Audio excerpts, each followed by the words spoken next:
Right in the middle of the Bible is this collection of Hebrew love poems that are so explicit and erotic that young Jewish boys weren't even allowed to read them until they were older. Now, Song of Songs gives us like a picture, a series of pictures of the relationship between a man and a woman. The joy, struggle, the complexity. It's almost as if the love that this couple is exploring has a life of its own. The woman says several times, she says, do not arouse or awaken love until it so desires. It's almost as if she says, you know, whatever this is, it's so good, it's so beautiful, and we can't do anything to mess this up.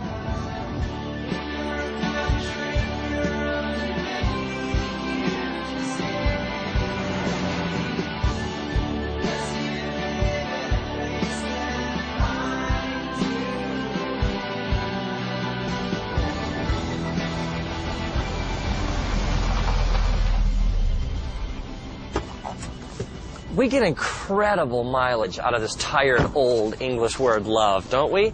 I mean, we'll tell somebody that we love them, and then in the same breath, we'll talk about how much we love a new car or a certain pair of pants. I mean, I love my wife, and I also love tacos.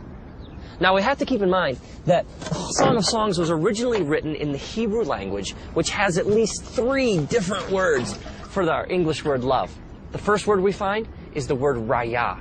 Raya would be translated literally as like friend or a companion, somebody you hang out with. We might even translate it as like the word soulmate. We hear people talk like this all the time. They'll say things like, you know, she's my best friend, or I can tell him anything. These are all expressions of raya. And so we see that at the core of this relationship between these lovers, there's a friendship.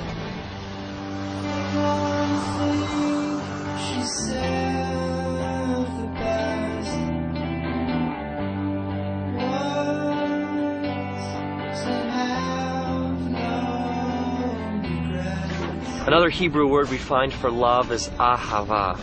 Ahava is deep affection. It's that sense of desiring to be with someone so much that your heart aches. Ahava is when your mind and your heart are bent towards your lover with such passion and intensity that you can think of little else. Now, my wife and I, we were friends for 4 years. 4 years of raya before anything more happened. And I was living in Los Angeles, and one weekend she came out to visit, so we went out for the first time. And there was a sense of anticipation in the air, this question we both had, you know, is there any ahava to go with our raya? I remember sitting there at this restaurant in Santa Monica, a couple blocks in from the ocean. I remember this feeling came over me, that I'd rather be here with her at this moment than anywhere else in the universe.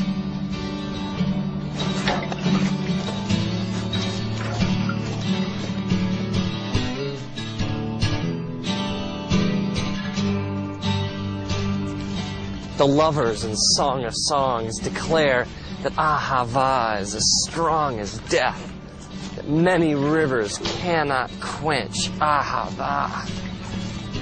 Ahava is love of the will. Now, this is way more profound than fleeting romantic feelings. This is much more than like temporary urges. Ahava is making a decision to join your life to the life of another.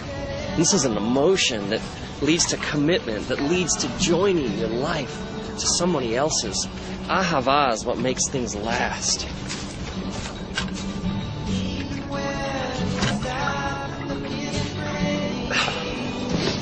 Maybe this would help. Let's think of these loves these dimensions to a relationship as flames.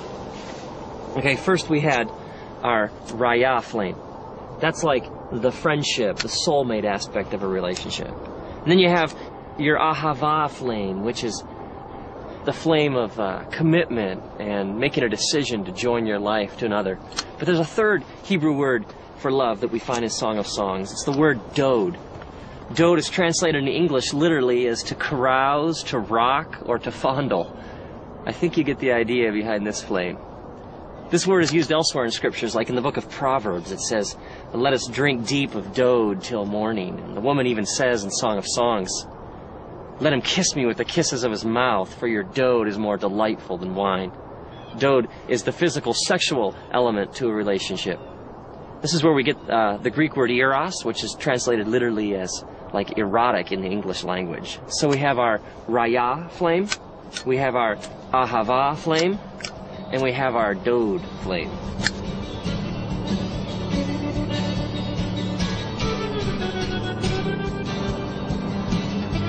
So when this man and woman come together, all these flames get combined.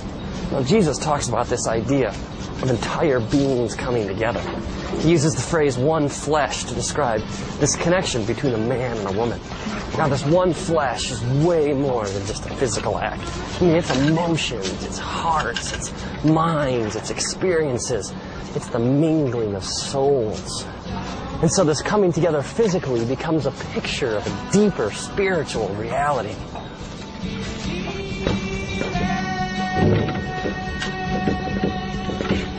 So Jesus teaches us that sex is ultimately a spiritual act.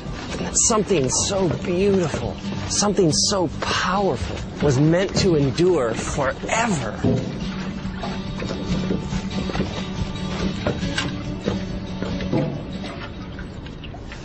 See, the one flame burning all by itself will never be as hot as all the flames burning together. I mean, we were created for all the flames to burn as one. I mean, think about all the ways that we mess this up. I mean, take an affair for an example. An affair is two people sharing the dode flame, but without any of the other flames. Without the raya or the ahava. I mean, there's no friendship. There's no commitment. There's no loyalty, no sacrifice. And, I mean, there's dode, but there's no raya or ahava. It's two people trying from this one flame, the dode flame, to get all the heat of the three flames burning together. I mean, no wonder it leaves a person empty and unfulfilled. We were created for so much more.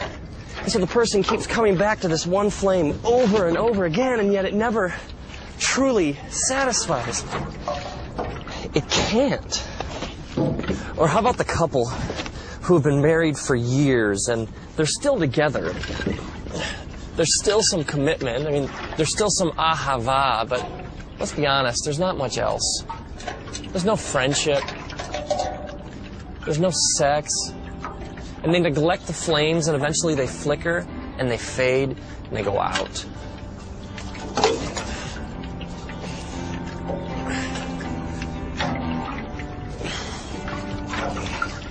When you separate the flames, it can never really satisfy. It's like you're living outside how God wired you to live.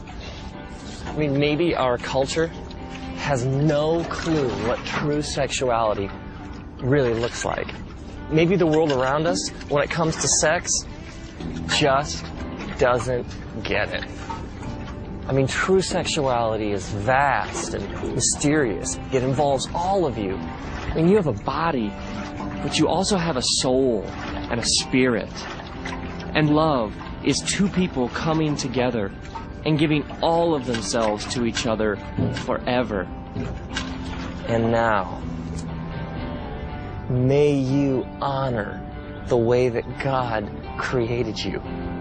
May you have a profound sense of respect for the fact that you are a deeply spiritual and mysterious being, and that love is ultimately a profoundly spiritual thing. May you realize that the three flames are meant to burn together, and may you discover the big flame.